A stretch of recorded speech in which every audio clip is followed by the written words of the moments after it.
Oke, kita coba kembali lagi ke Prof. Karim Suryadi secara konstruksi komunikasi yang disampaikan oleh Presiden nih, Prof. Karim. Prof. Karim, jikalau membandingkan dengan presiden-presiden sebelumnya atau yang terdahulu gitu ya, sebutlah misalnya almarhum B.J. Habibie, lalu juga SBY. Susilo Bambang Yudhoyono lah di transisi 2014 gitu ya. Benar-benar memang menunjukkan sebagian kalangan mungkin mengatakan ada juga yang tidak begitu, tapi sepertinya sudah benar-benar mengkultuskan diri untuk ya 100% kepada rakyat, kepada bangsa ini begitu.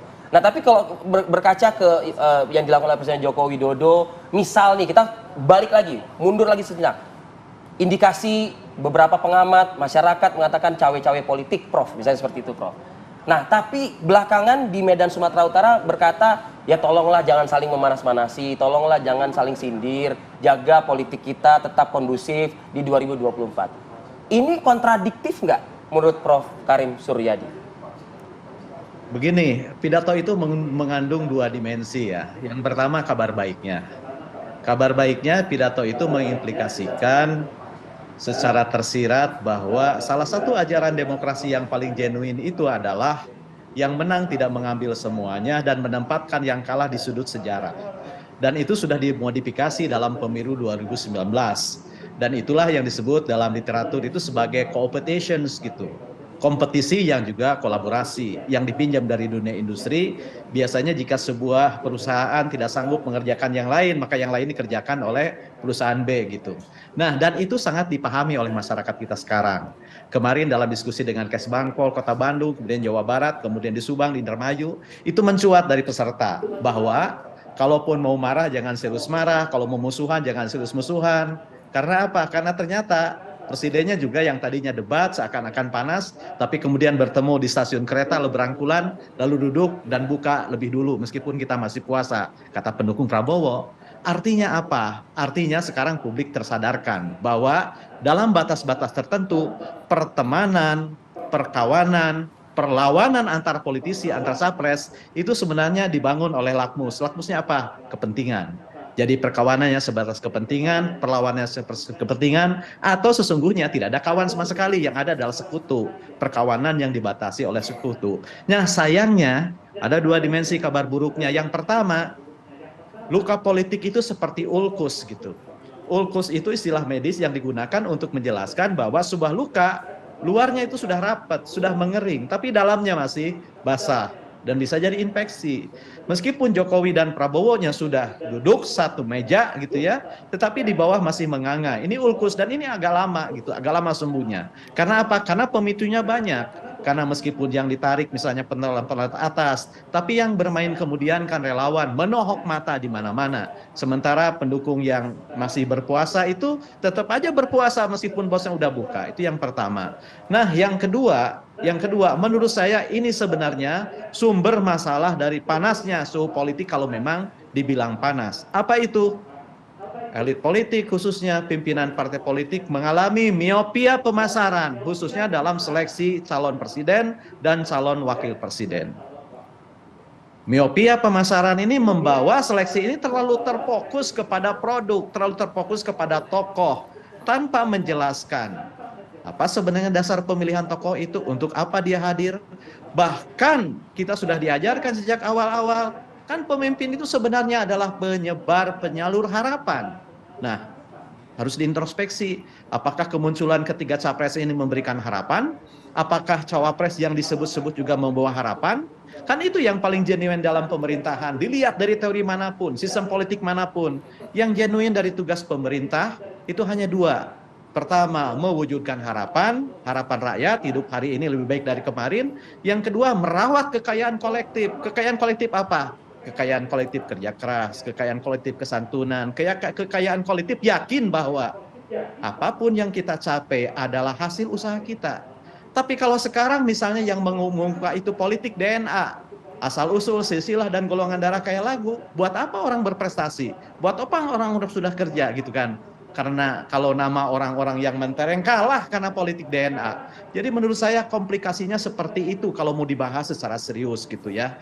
Karena kalau misalnya betul misalnya tadi saya bilang food estate bisa memancing pemanasan, tapi itu kan sesungguhnya karena gejala, karena ada sebab yang tak terselesaikan, yang karena apa? Karena kegemaran partai politik kita itu membangun demokrasi tanpa demos gitu. Sekarang kita tidak terlibat sama sekali dalam proses nominasi capres-cawapres, kita penonton aja. Paling-paling Mas Adi dengan surveinya gitu yang berusaha merekam aspirasi warga. Di luar itu kita tidak tahu, semuanya menjadi black box yang tidak bisa dibuka dan dijelaskan. Jadi menurut saya seperti itu. Nah, kedua, kalau dibandingkan dengan presiden gaya komunikasi, kita membandingkan presiden dengan Habibie terlalu jauh, Mas Fadil. Kenapa? Karena Habibie itu baru bicara kepada publik itu di akhir-akhir masa jabatan. Saya mencatat betul kemunculan B.J. Habibie di ruang publik di televisi ketika dia membacakan puisi yang berisi tentang renungan dia. Betapa dia sakit hatinya melihat demo di mana-mana. Tetapi yang paling menyakitkan dia itu bukan soal demonya. Dia katakan, demokrasi adalah unjuk rasa. Demokrasi adalah penyampaian pendapat. Demokrasi adalah konsensus. Tapi demokrasi bukan fitnah dan penyebaran kebencian. Itu seingat saya kemunculan pertama B.J. Habibie di televisi. Dan kemunculan pertama B.J. Habibie merespon publik. Kan zaman Pak Harto sangat irit gitu ya. Sangat irit presiden ngomong urusan-urusan publik. Tidak seperti sekarang. Nah, zaman PSBY, apalagi zaman Gus Dur, sudah mulailah mencair gitu ya. Mencair, sangat dekat. Bahkan sekarang kan sesuatu yang kadang presiden lebih dulu merespon ketimbang mencuat di ruang-ruang publik. Jadi menurut saya, kita tidak bisa menarik gaya karena apa? Karena sekali lagi, saya katakan komunikasi politik itu bukan matematik. Rumus yang berlaku untuk Adi Prayitno belum tentu berlaku bagi saya kan gitu ya. Sama cantik juga bukan matematik gitu kan. Bedak yang dipakai oleh siapa tidak berlaku bagi saya. Jadi ini benar-benar cerminan dari personality, cerminan dari nilai-nilai yang diyakini, ditambah lagi oleh milieunya. Milieu berupa lingkungan, tempat lingkungan komunikatif, tempat di mana sang penguasa itu menginjakan kakinya. Kan begitu yang diingatkan Plutah tahun 100 Masehi, sejak lama sekali dikatakan bahwa gitu ya, kemunculan pemimpin itu antara lain ditandai oleh diksi-diksi yang dipilihnya. Sebab apa? Sebab diksi yang dipilih mencerminkan suasana hati. Prof. Karim. Baik, saya mau ke Mas Adi. Mas Adi, dengan kompleksitas begitu ya kondisi psikologis masing-masing elit partai, politik DNA dan lain sebagainya, Mas Adi melihatnya apakah ini sebenarnya salah satu cara Presiden Joko Widodo untuk memberikan warning terlebih dahulu kepada elit partai, jangan sampai nih seperti tahun 2014-2019 kita panas di grassroots, atau memang ini kondisinya adalah Pak Presiden mau cawe-cawe begitu? Ya, secara prinsip sebenarnya pemilu itu adalah ajang untuk berkompetisi dan saling bersaing. Jadi menghindarkan kompetisi, persaingan dalam pemilu itu sangat sulit untuk dihindarkan. Satu sama yang lain, masing-masing calon itu pasti saling menyerang dan saling menegasi. Ingin menunjukkan bahwa dirinya lah yang paling pantas jadi presiden, sambil mengatakan yang lain itu tidak pantas. Itu nggak bisa dihilangkan. Bahkan negatif campaigns dalam konteks pemilu itu diperbolehkan. Jangan pilih dia, dia koruptor. Jangan pilih dia karena dia punya misalnya masa lalu yang cukup panjang. Itu nggak soal. Itu nggak bisa dihilangkan. Artinya apa? Secara fakta politik, para calon tim sukses, tim pemenangan harus menunjukkan kepada publik bahwa calon-calon yang berkompetisi itu sangat tidak layak dan ada yang layak. Inilah yang saya kira tidak bisa ditutup-tutupi hanya karena supaya pemilu agar aman, damai, tidak ada friksi, tapi nutup-nutupin kelemahan dan borok dari setiap calon. Itu nggak bagus menurut saya. Justru yang harus disampaikan bahwa memang kalau dia gagal jadi menteri, tunjukkan kegagalannya. Kalau dia gagal sebagai gubernur, tunjukkan kegagalannya sebagai gubernur. Kan ini yang kemudian dikhawatirkan, jangan nyerang ya kan, jangan ada provokasi. Secara prinsip politik itu pasti saling serang dan saling memprovokasi. Selama serangan dan provokasinya itu berdasarkan data, faktual, dan itu bisa dipertanggungjawabkan, sepanjang itu juga bagi saya itu cukup rasional dan justru membuat masyarakat itu akan memilih siapa pemimpin yang memang sangat layak untuk memimpin bangsa ini. Jangan ada yang ditutup-tutupin hanya karena dalih supaya pemilu itu aman dan damai, Pak. Itu yang saya khawatirkan. Artinya apa? Sesuatu yang buruk, pemimpin yang punya rekam jejak yang nggak oke, kalau ini ditutup-tutupin hanya karena supaya kondusif, ini menurut saya agak bahaya untuk kepemimpinan masa yang depan. Nah, yang kedua, memang banyak variabel yang bisa menjelaskan kenapa pemilu itu cukup panas gitu ya. Mungkin karena para ASN, aparatur sipil negara tidak netral. Dimobilisasi untuk mendukung salah satu calon tertentu.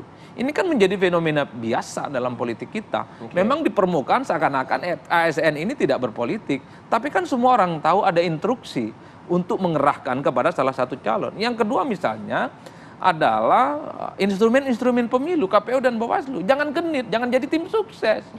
Publik jangan dikira nggak tahu mereka itu bekerja untuk siapa. Bahwa di SK mereka adalah tegak lurus untuk kepentingan bangsa dan negara. Tapi begitu banyak oknum-oknum dari penyelenggara itu yang nakal, Pak.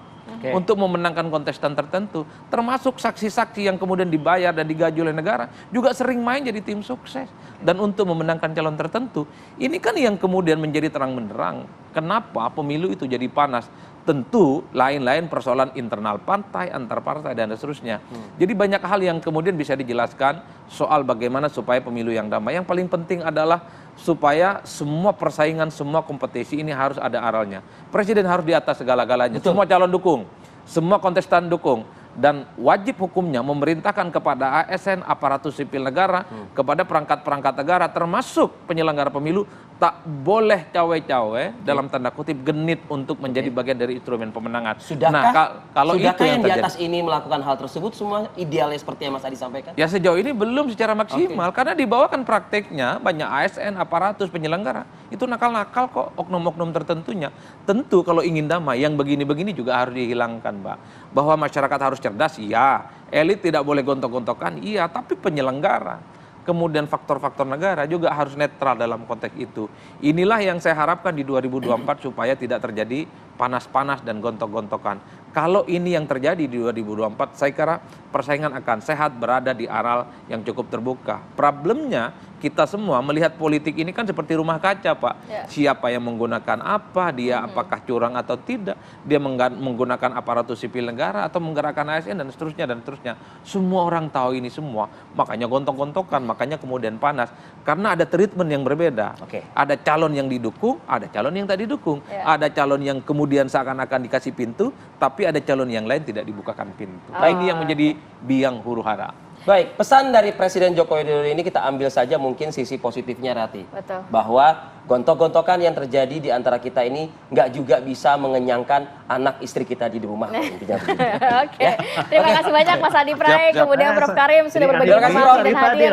Sehat selalu. Assalamualaikum. Assalamualaikum, Prof. Waalaikumsalam. Salam damai. Yang penting kita Dari di Bandung, studio ya. ini nggak ada yang gontok-gontokan, nggak ada yang saling panas-panas, tenang-tenang gitu, nggak ada ya. Nggak ada pokoknya ya.